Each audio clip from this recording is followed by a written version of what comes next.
Metrópolis con ustedes, con la actualidad, con las perspectivas de género. Hoy nos acompaña como compañera, qué feo se oye, nos acompaña como compañera de panel Myosotis Rivas Peña, una vieja colaboradora de Metrópolis, que nos trae una invitada muy especial, Lorena Barba Arbuja. Y también Myosotis va a colaborar con la entrevista a otro amigo de siempre de Metrópolis, y un habitué, siempre menciono a los que están tras bastidores, que son los que consiguen, mire, va para allá.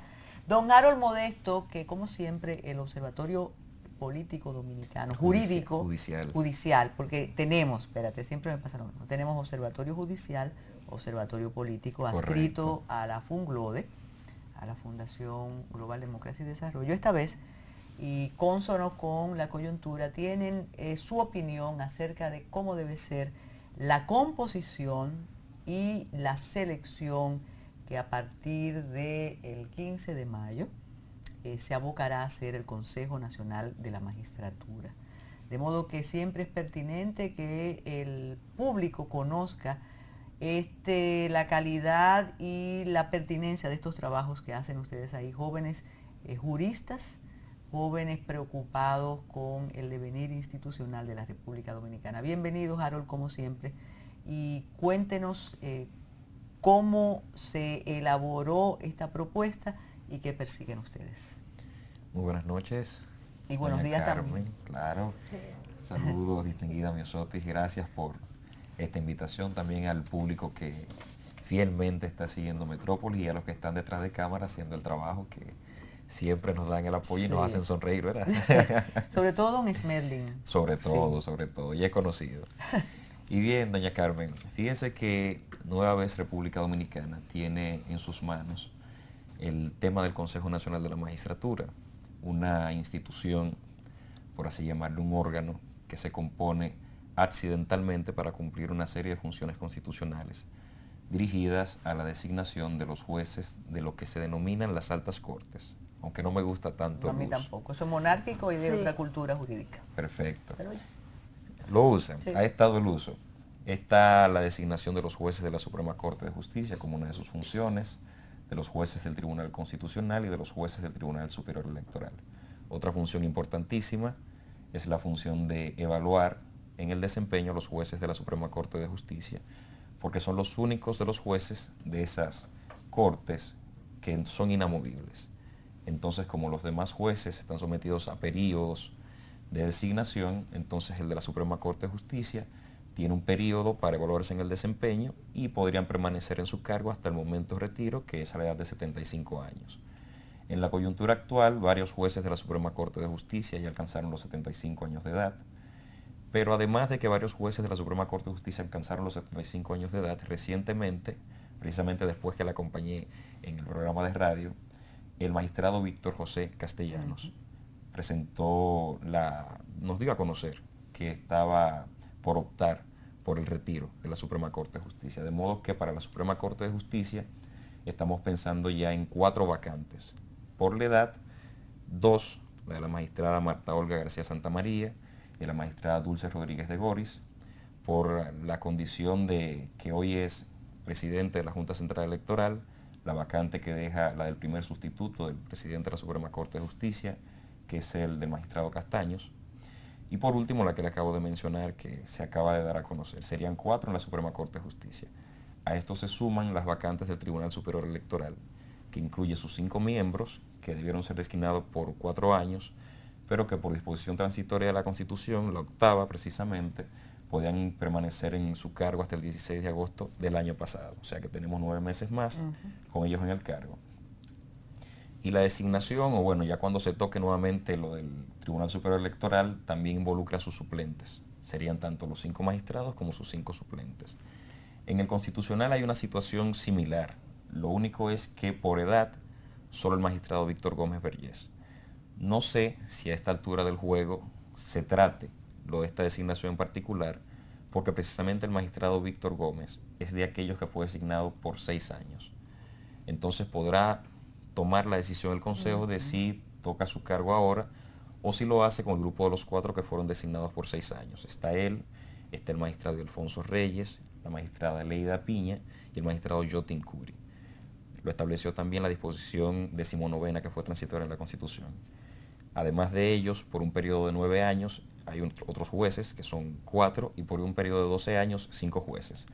Aunque la designación en el Constitucional son solo 9 años, en este momento, con tal de garantizar que el primer Tribunal Constitucional vaya teniendo una renovación gradual, se estableció esta excepción. Y tenemos 3 grupos, 2 de 4 y 1 de 5. Los 2 primeros, 1 por 6 años, que son los que el 21 de diciembre de este año estarían cumpliendo el periodo de su mandato y que excepcionalmente podrían ser designados por un segundo periodo, como lo establece la Constitución.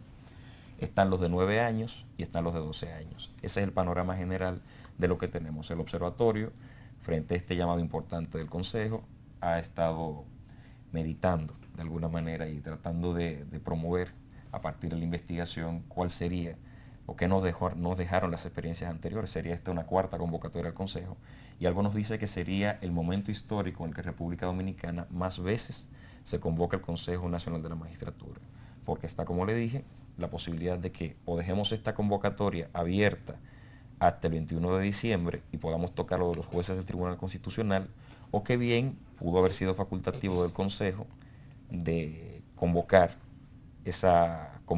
el presidente pudo haber convocado al Consejo en diciembre y aglomerar todo el proceso. Harold, de modo que intuyo, aunque estoy haciendo un poco de trampa porque habíamos hablado antes en otro foro, en el Matutino Alternativo, pero intuyo que ustedes simpatizan con postergar la convocatoria y el trabajo del Consejo Nacional de la Magistratura y esperar que se cumplan los otros plazos para que cuando se aboque al trabajo abarque a las vacantes de todos los organismos. ¿De qué se trata?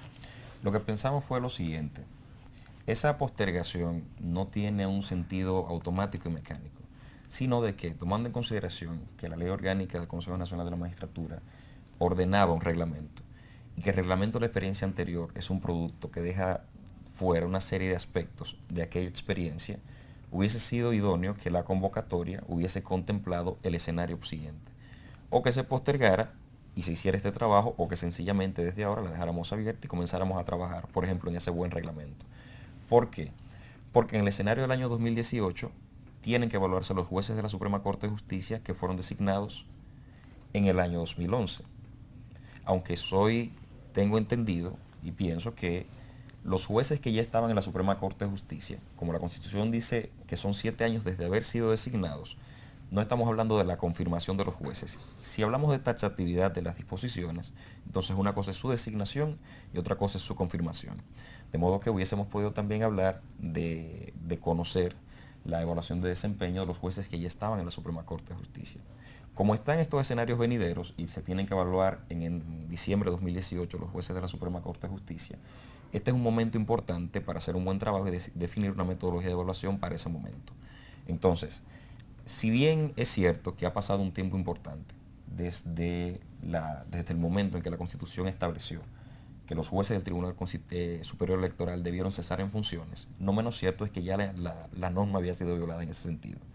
Y que si hablamos de pragmatismo desde la óptica de hacer cambios importantes en un poder del Estado, si es lo que se quiere, más allá de la remoción de sus cabezas, entonces pudo haberse pensado que ya a esta altura del juego se pudo haber hecho la convocatoria con algo más de comedimiento y tomando en consideración todo el fenómeno.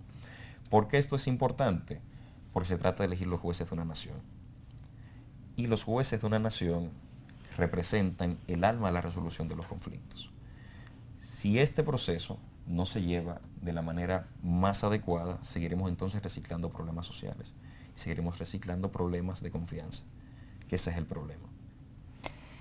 Harold, ¿prevén ustedes algún acercamiento a la metodología a aplicarse cuando comience el proceso, se acoja o no la propuesta de ustedes?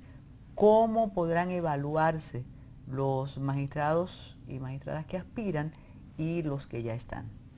La Constitución deja una serie de un abierto ahí. Ya el Consejo decide cómo hacerlo. Vemos que la metodología es regularmente vistas públicas, algunas preguntas hechas por los consejeros, que se hacen, y el trabajo del observatorio va a ir orientado, sobre todo, a darle seguimiento a todo el proceso. De modo que podamos hacer comparaciones útiles entre lo que ha sido la convocatoria del Consejo Nacional de la Magistratura desde su creación en el 97 hasta la fecha. Nosotros aprovecharemos todo este escenario para generar una serie de presupuestos que sirvan también para experiencias posteriores que pueden venir. Y además que nos sirva de alguna manera este ensayo para acercarnos a ese juez que la sociedad reclama, más que nada.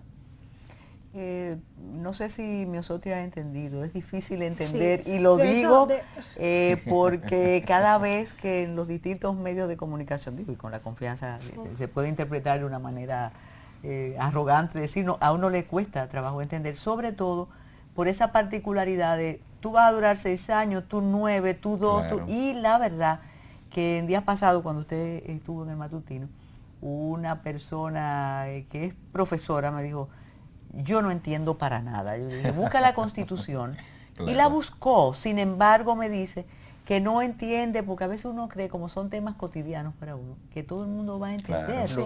Y no es verdad que se aprende tan fácil, Harold. Sí. De hecho, por ahí yo iba, la pregunta que te quería hacer era si tenía el observatorio algún tipo de actividad como para dar a conocer un poco más de este proceso al público de a pie. Yo recuerdo que en una experiencia cuando estábamos en las negociaciones del Acuerdo de Libre Comercio de las Américas, el ALCA, había un equipo salvadoreño, el equipo Maíz, que traducía todo ese entramado de las negociaciones comerciales a una gráfica muy importante, muy sencilla de qué tiene que ver por ejemplo, el ALCA conmigo, y entonces te comenzaba a decir de que la pasta de dientes, o sea, que de dónde viene y todo, y comenzaba tú a enlazarte con el proceso, o sea, como un poco, o sea, tiene el observatorio algún tipo de actividades que vayan dedicadas no tanto al procedimiento en sí y a que se cumpla en los términos establecidos, sino a que la gente entienda y comprenda cuál es la importancia entonces que eso tiene para mi día a día, ¿no? En este proceso. En gran medida eso es lo que ha motivado la salida nuestra a los medios de comunicación, porque hemos sentido que a pesar de los años que se viene batiendo en la opinión pública, la desconfianza del Poder Judicial, conceptos como crisis del Poder Judicial, ahora se convoca al Consejo Nacional de la Magistratura y de repente se habla muy poco de eso. Pero estamos hablando de que el lunes el Consejo tiene su primera reunión y como ha pasado con personas que ya le han comunicado a doña Carmen que no estaban entendiendo bien el asunto, muchos ciudadanos no entienden lo que va a pasar ahora. ¿Cuál es el riesgo de esto? Bueno, que independientemente que las cosas se hagan muy bien, las personas no comprenden lo que pasó. Y no hay una apropiación del proceso. Y hay un riesgo ya, escúchenme Harold, con quizás es más del observatorio político de ustedes que del judicial, un riesgo que yo creo que debemos asumir con sensatez. En la medida que desconocemos procesos y desconocemos transformaciones importantes, incurrimos en errores y podemos incluso convocar multitudes basadas en el error. Por ejemplo, hace mucho tiempo que para tú trasladar, nombrar, sancionar, iba a decir castigar de la escuela vieja, a un miembro del Ministerio Público no depende solo de la voluntad del Poder Ejecutivo. Y aquí se repite y se pide, quiten a fulano. Claro. Y ha sido un logro real, nos guste o no nos guste. Y le costó mucho al país. Mucho al país. En cuanto a lo que tiene que ver con el Poder Judicial, leemos de manera cotidiana, escuchamos a los líderes de opinión, a las personas que ejercen la profesión, a políticos y políticas, hablar de los problemas del Poder Judicial.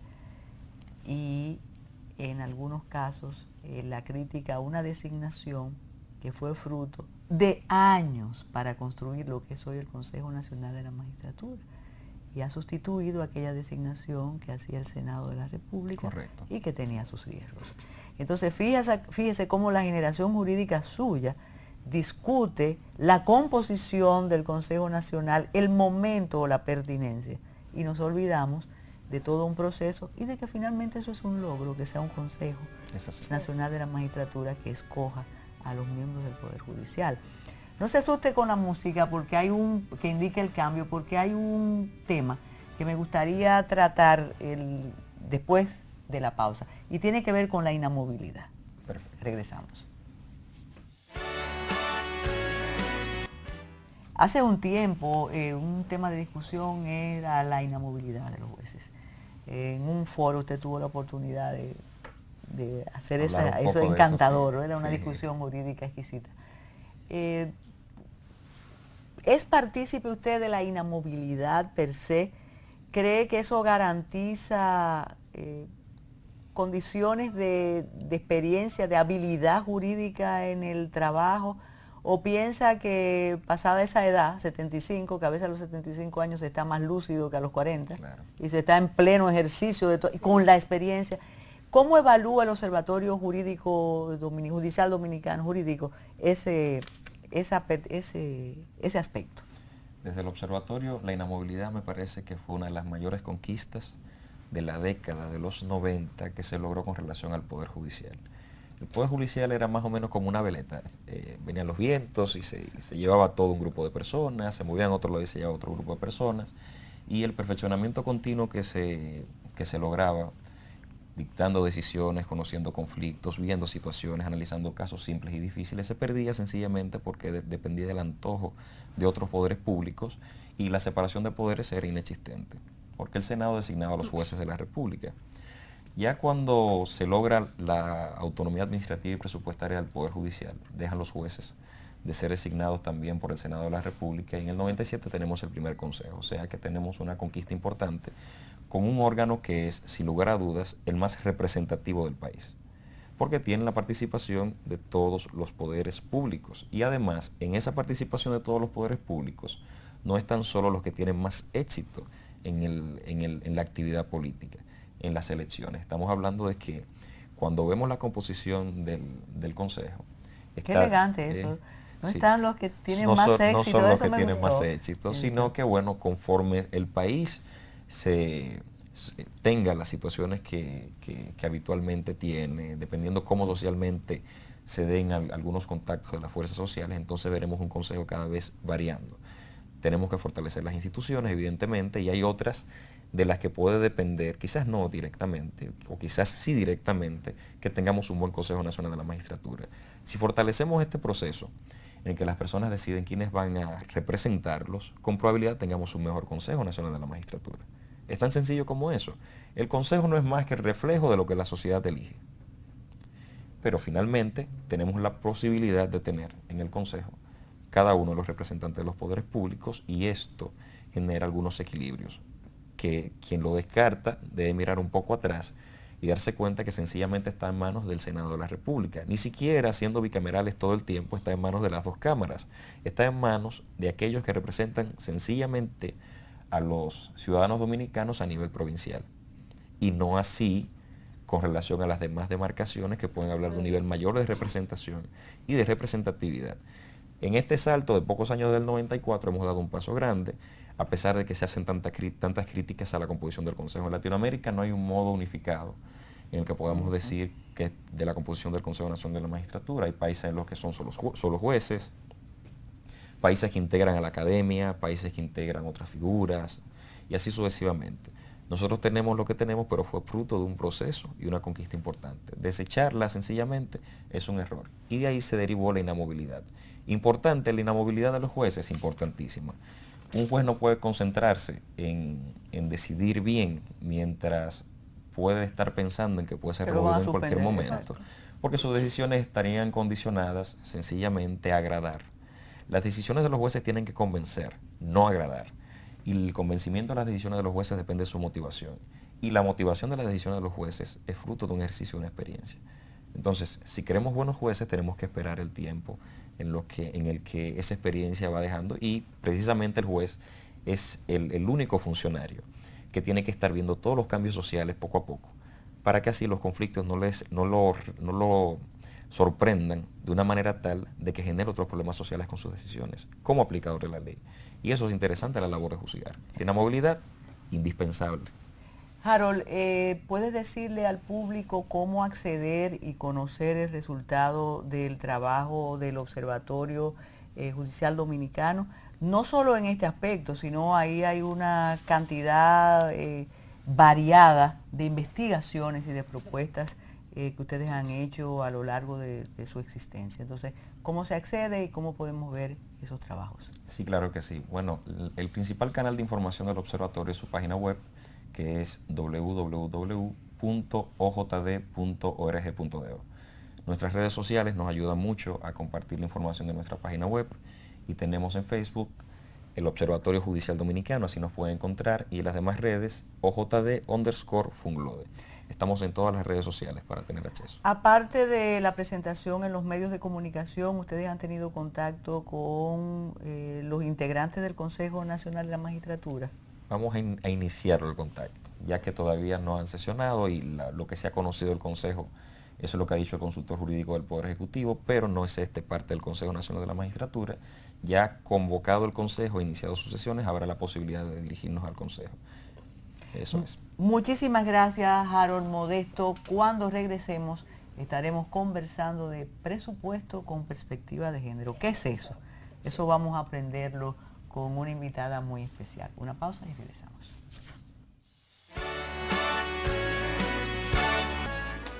Y ahora te corresponde trabajar, Miosotis. Sí, ahora sí me lo tengo que ganar. Ahora usted se lo gana con Lorena Barba Albuje, porque desde que usted llegó, desde el aeropuerto, ella me dijo, tenemos una invitada extraordinaria, tenemos que hablar con Lorena. No me había dado el detalle de su nacionalidad y eso ya es otro pase aquí para Metrópolis. Pero usted viene para una jornada interesante, para enseñarnos a través de distintas organizaciones, lo que es un presupuesto con perspectiva de género. Y yo le pregunto qué es eso, y Miosotis puede hacer una introducción. Y recuerdo un proyecto que usted tuvo, Miosotis, desde ONU Mujeres, que incluso me acuerdo de haberlo visto reseñado en los medios y de haber conversado con Rosa Rita Álvarez. Y no sabemos el resultado, si ha sido como él pensado, y ahora tenemos este proyecto que me imagino el entusiasmo de ustedes para presentarnos. Adelante. Sí, bueno, Carmen, muchísimas gracias, sobre todo porque siempre abres las puertas no solo para ONU Mujeres, sino para mí como persona y sé que entonces sí, te llamé de una vez y ya digo, tráela, no hay problema. Lorena, bueno, está con nosotras. Lorena es nuestra especialista regional en presupuestos y planificación sensibles al género y desde el año 2015 está acompañándonos aquí a nivel nacional en lo que es la implementación o la transversalización de género en la Estrategia Nacional de Desarrollo conforme a la Ley 1-12.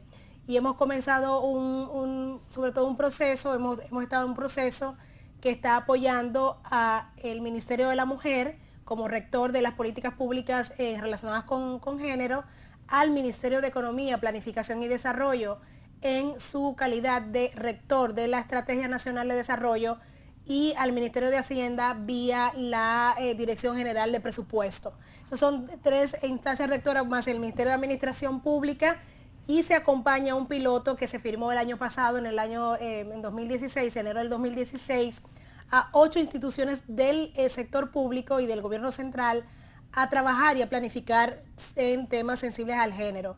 Esto va sobre todo tratando de que las instituciones adquieran herramientas, instrumentos que le permitan planificar y presupuestar al cierre de brechas conforme a lo que está mandatado en la Estrategia Nacional de Desarrollo e inclusive haciendo un enlace hacia los compromisos internacionales como los más recientes en el marco de los Objetivos de Desarrollo Sostenible.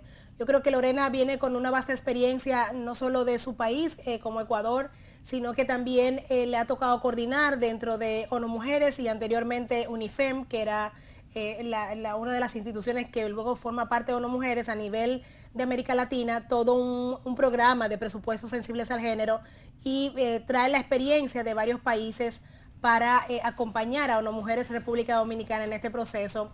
Y yo creo que, bueno, Lorena puede darte cuenta de los avances que tenemos en materia de presupuestos sensibles al género en República Dominicana, pero también haciéndolo con una comparación y yo realmente haciendo como una anécdota.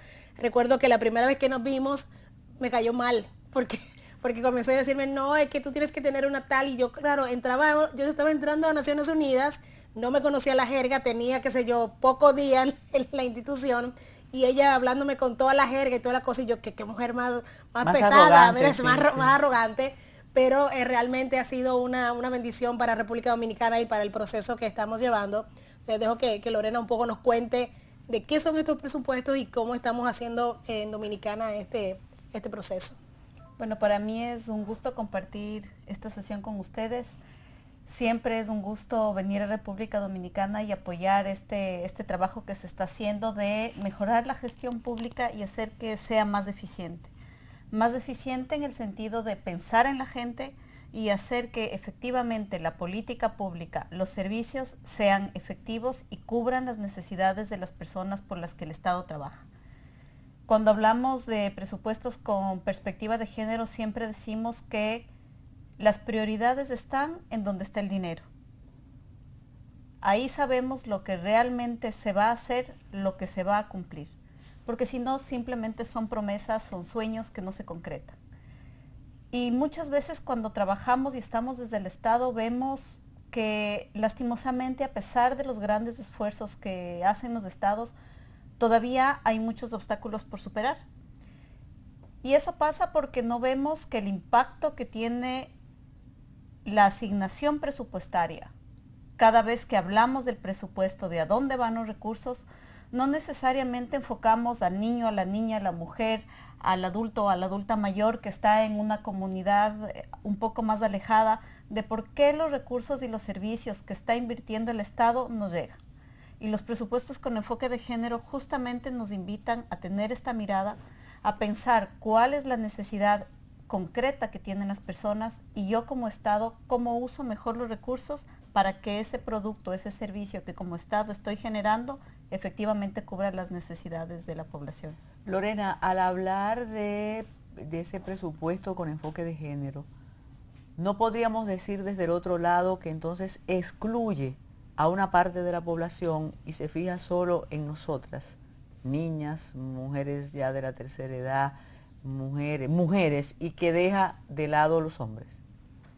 Uno de los temas que es importante tomar en cuenta desde la igualdad de género, cuando hablamos de perspectiva de género, lo que buscamos es tener una balanza entre iguales, que efectivamente hombres y mujeres puedan acceder a los mismos servicios y ejercer los derechos al mismo nivel.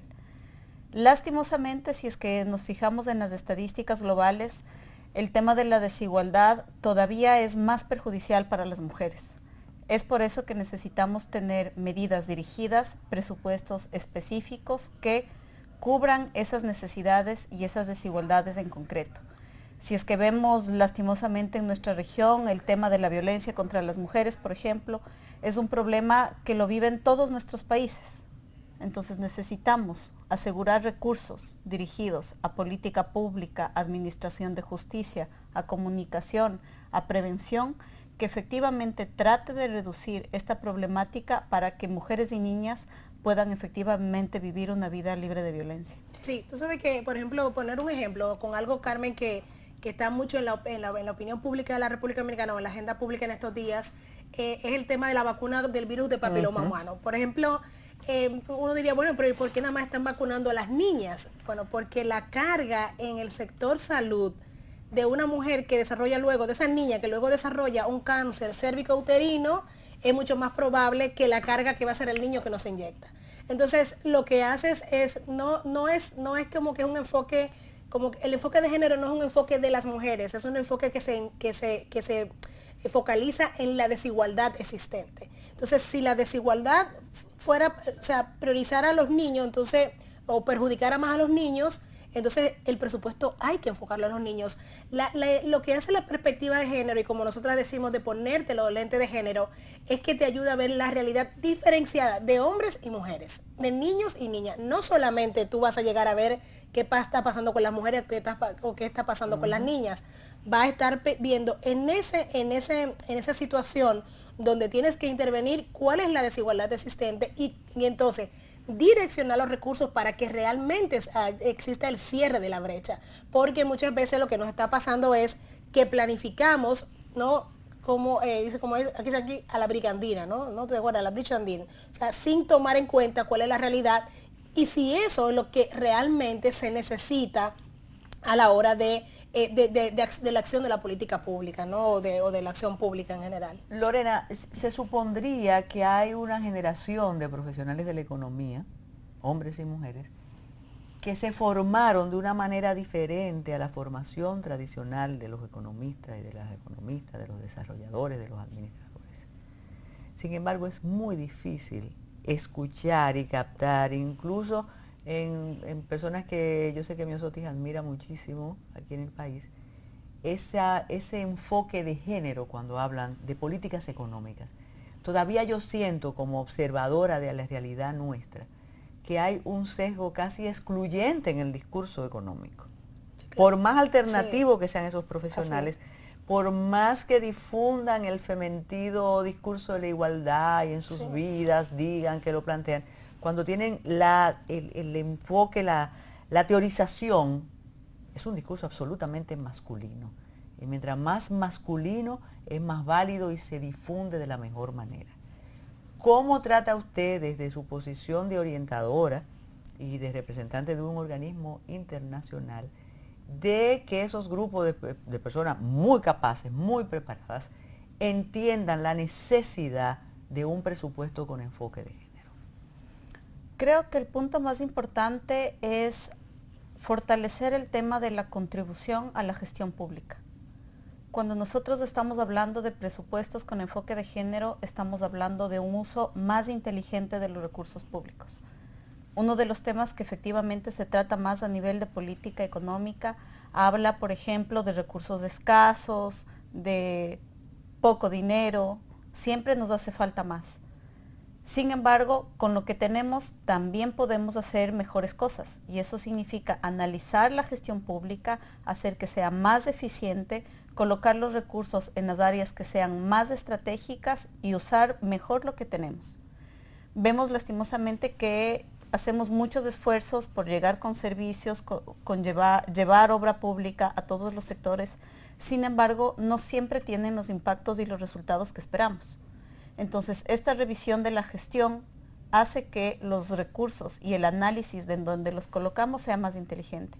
Y ese sí es un tema que le interesa a todas las funciones del Estado, porque parte de su gestión significa llegar a la gente con servicios de calidad que resuelva una obligación que tiene el Estado en diferentes niveles. Y creo que la experiencia que hemos tenido en República Dominicana efectivamente muestra un servicio público interesado en mejorar su gestión, interesado en mejorar la calidad de servicios que puede prestar a la ciudadanía y el contar con herramientas concretas que les ayuden a ver el cómo pueden hacer esto con los recursos existentes y potenciando el uso de las cosas con las que cuentan, ha tenido un terreno muy fértil en donde, como comentábamos en los talleres y en las discusiones que hemos tenido durante estos días, efectivamente se ve que vamos encontrando el camino de usar mejor lo que tenemos para que la próxima inversión pública, los recursos que nos llegan efectivamente puedan tener un mejor uso a partir de identificar las áreas más estratégicas en donde esos recursos van a tener un mayor resultado. ¿Hay ejemplo de algún estado que de verdad integre de manera continua el presupuesto o el enfoque de género en el presupuesto? Yo creo que en América Latina y el Caribe hay excelentes experiencias. De hecho, no solamente en la región, sino a nivel mundial somos referente en el tema. Si bien es cierto, no hay un presupuesto que integre la perspectiva al 100%, han habido avances interesantes.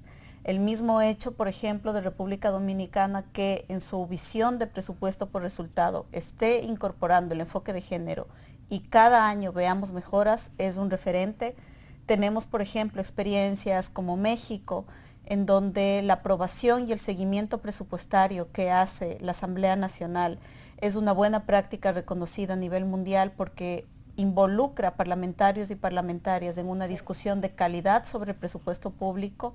Experiencias, por ejemplo, como Ecuador, que tiene un clasificador presupuestario que ha recibido premios internacionales por la transparencia de la información del presupuesto público. Experiencias como Bolivia, por ejemplo, en donde la participación de la ciudadanía es durante todo el ciclo presupuestario en un ejercicio en donde las personas tienen la posibilidad efectivamente de plantear al Estado sus necesidades, cómo está recibiendo los servicios y cómo la asignación de los recursos tienen también en cuenta su visión para que puedan ser usados de una mejor manera. Entonces, como no mujeres hemos tenido la posibilidad de acompañar varios de estos procesos y fortalecer el intercambio de experiencias y el aprendizaje regional. Creo que tener un mismo idioma en muchos de nuestros países facilita. Las redes regionales, los mecanismos regionales de integración y los espacios de cooperación sur-sur que tienen nuestros países ha favorecido que efectivamente aprendamos de país a país y que eso también signifique usar mejor lo que tenemos en el sentido de que aprendemos de lo que hizo el otro y lo adaptamos a nuestra necesidad y a nuestro contexto y que hace a la vez que estas experiencias se vayan sosteniendo e institucionalizando dentro de los diferentes países. Sí. Soti, ¿cómo llega Lorena aquí? ¿Ustedes detectan localmente la necesidad del tipo de asistencia que una profesional como Lorena puede darnos o es desde el organismo que solicitan venir? Ya, mira, se da una doble vía y yo creo que una de las cosas, bueno, nosotros comenzamos en este proceso con apoyo de la Unión Europea y yo quiero reconocer realmente este apoyo incondicional, no solamente en recursos, sino también políticamente que la Unión Europea ha dado a las mujeres en la República Dominicana y a este proceso. Comenzamos en el 2014 primero con el Ministerio de la Mujer, ¿no? Trabajando con el Ministerio de la Mujer, poniéndonos como en sintonía de cómo íbamos a hacer realidad que la transversalización de género de la Estrategia Nacional de Desarrollo se hiciera realidad, ¿no? En el proceso de la República Dominicana, que se estaba viviendo en República Dominicana. Y luego entonces se comenzaron a dar una serie de identificar cuáles eran las áreas donde íbamos a necesitar entonces de asistencias técnicas. Lorena ya había acompañado un proceso del Consejo de Ministras de la Mujer de Centroamérica, donde el Ministerio de la Mujer es parte, conocía del trabajo que se está haciendo en Centroamérica también, ¿verdad? Y donde a mí me tocó anteriormente haber estado en este proceso. Entonces ahí vemos con el Ministerio la necesidad de poder como lanzar un puente con presupuesto. Y entonces viene Lorena un poco ahí a trabajar ese tema de solicitar, de coordinar junto a las mujeres y el Ministerio de la Mujer y el Ministerio de Economía, Planificación y Desarrollo, tocar las puertas del Ministerio de Hacienda, específicamente la DGPRES, no, la Dirección General de Presupuesto, porque lo consideramos como un elemento fundamental, por lo que decía Lorena, donde está la plata, está la prioridad, pero ahí está la ejecución. Yo quisiera que donde está la prioridad estuviera la plata. Sí. Tenemos que hacer una pausa, regresamos.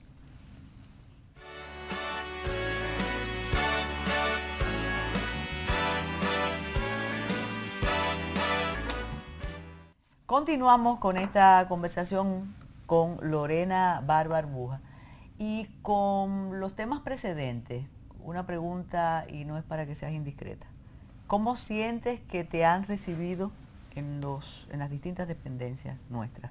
Cuando vas con las propuestas y cuando vas, me imagino que con un discurso diferente y casi retador, ¿no? Sí. ¿Cómo ha sido tu experiencia? Creo que la ventaja para trabajar aquí ha sido el contar con una estrategia nacional de desarrollo que habla ya de igualdad y de igualdad de género. El tener una política transversal que dice que tomar en cuenta las necesidades diferenciadas de hombres y mujeres es una obligación del Estado y que hay que darle respuesta. Porque la Estrategia Nacional de Desarrollo es ley y mandatoria para todas las instituciones del Estado. Entonces eso faculta a que efectivamente sea un mecanismo de asegurar que los objetivos y metas que se han planteado en la Estrategia Nacional de Desarrollo se lleven a la práctica. Creo que durante este tiempo que hemos tenido la probabilidad y la posibilidad de acompañar este proceso, hemos visto una evolución bastante interesante, como tú bien dices, de personas que nos quedaban viendo como, ¿y eso además, de qué se trata? Mi territorio. Porque además los procesos de planificación y presupuesto a nivel nacional y a nivel institucional son bastante celosos. incluyen unos tiempos, unos procesos, unos instrumentos que muchas veces nos son difíciles de comprender, y si a eso le agregamos una variable más, que sería el enfoque de género, se vuelve más complejo aún. Sin embargo, vemos efectivamente que dentro de las diferentes instituciones del Estado se han dado avances y poco a poco se va mostrando una voluntad política que significa también unas capacidades de los equipos técnicos de las instituciones. A veces vemos o pensamos que el tema de igualdad de género es responsabilidad de un Ministerio de la Mujer, por ejemplo, o de un punto focal de género, y creo que a partir de esta experiencia y de este acompañamiento hay un entendimiento común de las instituciones, de sus funcionarios y funcionarias, que el tema de la igualdad de género es responsabilidad de todos y todas.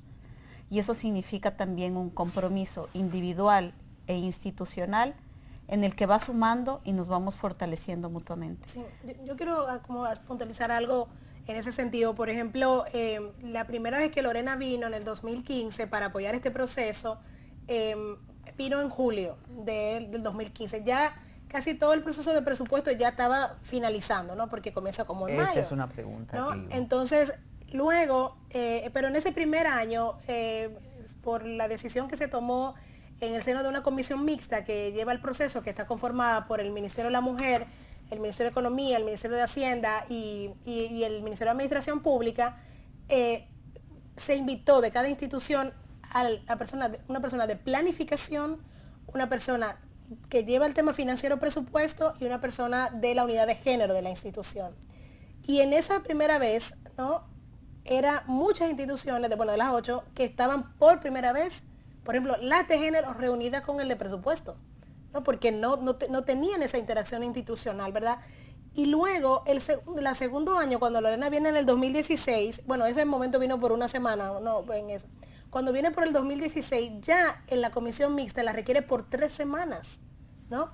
Y esas 3 semanas, todavía en julio, pero trabajando con todas las instituciones, yendo in situ a cada institución, a reunirse con ese equipo, a conocer cuáles son las necesidades, porque nosotras no llegamos ahí con recetas, ¿no? Nosotras es un acompañamiento técnico que se hace. O sea, no es, yo siempre digo cuando me dicen la consultora, no, ella no es una consultora. O sea, ella es un personal de unas mujeres dedicado a lo único que está en otro país, ¿verdad? Geográficamente diferente, pero que acompaña el proceso y que está viendo las necesidades y que luego viene con un instrumento que se adapte a las necesidades de las instituciones, porque cada institución tiene un proceso muy, muy específico. Y ya luego este año, que Lorena vuelve por tercera vez a apoyar el proceso, ya la Dirección General de Presupuesto la dijo, no, yo la quiero ya en abril. No pudimos en abril por temas de agenda, pero ya en mayo, antes de comenzar el proceso, ¿no? Estamos, estos 2 días y medio, se ha estado capacitando a estas 8 instituciones, pero también a todo el personal sectorial de la Dirección General de Presupuesto, que va a acompañar los procesos de formulación del presupuesto. Se hizo el año pasado una guía de unos lineamientos para hacer presupuesto con enfoque de género, y una de las cosas que está haciendo Lorena es ver cómo se aplicó, qué necesitas, o sea, qué es lo próximo, dónde te estás atascando, ¿no? Y yo creo que eso es simplemente para mí. Hay una veeduría también, claro, del proceso. Del proceso, sí. O sea, y eso eso es muy importante. Mira, cuando me hablas de presupuesto, Miosotis, es el presupuesto nacional. Sí. El presupuesto de la nación. Pero no tengo claro si eso incluye otros poderes del Estado. Porque pienso que ustedes están centrados como en la administración, aunque naturalmente eso tiene que ver con el poder legislativo y con el poder judicial y el municipal incluso. Sí. ¿Has tocado esas instancias institucionales también? Sí, yo puedo decir, nosotras primero también hicimos con el mismo apoyo de la Unión Europea, se hizo un trabajo con municipal, en el ámbito municipal, o sea, ya hemos tocado un poco. Comenzamos con el gobierno central porque como la rectoría más bien está con MEPID, Ministerio de la Mujer, ¿no? Pero la idea es que todas las instituciones, hoy estábamos en una reunión con el Poder Judicial porque nos solicitó, o sea, supo de la experiencia que se está trabajando y quería conocer cómo era que podía entonces llegar a presupuestar, ¿no? Con enfoque de género para redireccionar bien, o sea, para direccionar bien cuáles sus funciones en en el ámbito de lo que le corresponde. Por ejemplo, nosotros hablamos el día de hoy para el tema de los objetivos de desarrollo sostenible, donde hay una serie de indicadores en el objetivo 5 que están relacionados con violencia y que el país va a tener que rendir informes. Entonces, ¿cuál es la necesidad que tiene la instancia ahora mismo a lo interno y cómo debería entonces armarse un programa financiado por el presupuesto nacional que le ayude a mejorar ese proceso? No sé si Lorena quiere un poco ahí también abundar algo. Mencionar, por ejemplo, que el presupuesto nacional es uno solo. Y Claro. en ese presupuesto entran De ahí todas sale la las partida del Poder instituciones. Legislativo, del Poder Sí, Judicial. Exactamente. Entonces, una de las ventajas de trabajar con los entes que rigen la planificación y el presupuesto es que si bien tenemos unos pilotos, como es el caso de República Dominicana, permea todo, porque los instrumentos son únicos, se aplican para todas las instituciones públicas y estamos en este piloto dando una asistencia técnica más puntualizada a estas 8 instituciones para efectivamente tener la posibilidad de ir corrigiendo en el camino o mejorando lo que ya tenemos. Entonces, por ejemplo, hemos tenido la buena noticia de que así como el sector justicia, hay otras instituciones que están interesadas y que, por ejemplo, nos están pidiendo que podamos ampliar la información más allá de los pilotos. Y ahí también es importante ver cómo se fortalecen las distintas funciones del Estado que tienen intervención dentro del presupuesto. Son los congresos, los parlamentos quienes aprueban y fiscalizan el presupuesto. Entonces, cuando generamos este tipo de procesos de planificación y presupuesto con enfoque de género, que tiene este elemento de mejora de la gestión, pero también de transparencia de la información, de una información presupuestaria más entendible, el proceso de aprobación y de fiscalización de los recursos públicos que tiene a cargo, por ejemplo, el Poder Legislativo se enriquece también, porque es muchísimo más sencillo hacer un seguimiento en dónde están los recursos públicos, qué logramos con eso y efectivamente cumpla, por ejemplo, el Poder Legislativo su rol fiscalizador. Sí. Hay un aspecto, y ustedes como integrantes de una institución, bueno, planetaria, sin dudas, tienen muy claro lo que es la comunicación. Quizá por una distorsión de uno de mis oficios, yo pienso, caramba, pero estas iniciativas deben ser conocidas.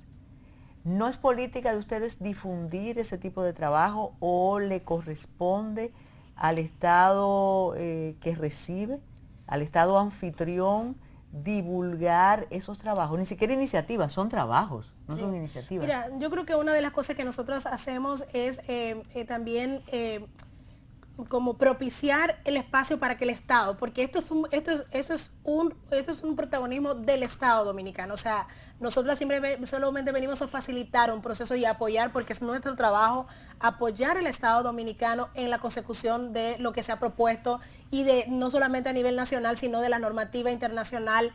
En el caso de ONU Mujeres es custodio de el tema de la CEDAW, por ejemplo, la Convención para la Eliminación de todas las formas la Convención para la Eliminación de todas formas de discriminación contra la mujer. Ahora somos de alguna manera garante de los objetivos de desarrollo sostenible en el tema que tiene que ver con el objetivo 5 de igualdad y empoderamiento de las mujeres, pero también de toda la transversalización de género en todos los objetivos. Entonces nosotros tenemos que garantizar que el Estado pueda cumplir eso. Pero el Estado, entonces, por ejemplo, una de las cosas yo creo que puedo mencionar que estamos haciendo ahora y que vemos la oportunidad y llamamos de una vez a la instancia correspondiente, con los ODS, con los Objetivos de Desarrollo Sostenible, está un tema muy importante, es la medición, ¿no? ¿Cómo? Porque a diferencia de los Objetivos de Desarrollo del Milenio, fue muy poco lo que se midió y no teníamos claro cuál era la línea base y dónde queríamos llegar. Entonces hay un indicador, por poner un ejemplo, que es el de presupuesto sensible al género, que está dentro del ODS 5. ¿Qué logramos nosotras ya como no mujeres? Invitamos al gobierno dominicano, al Ministerio de Hacienda, a una reunión a Nueva York en marzo, a presentar la experiencia que se estaba haciendo en la República Dominicana, ¿no? Y ya se logró que Dominicana forme parte de un piloto para recoger la información en base a ese indicador. O sea, ya hay una forma, ¿no? O sea, de uno acompaña, facilita los espacios.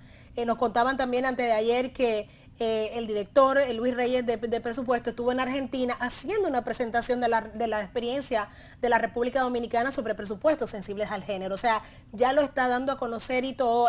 Nosotras también tenemos nuestras redes, dentro de internamente nuestros informes. Yo creo que hay una experiencia también interesante que se está dando con todo este proceso, que es la planificación conjunta.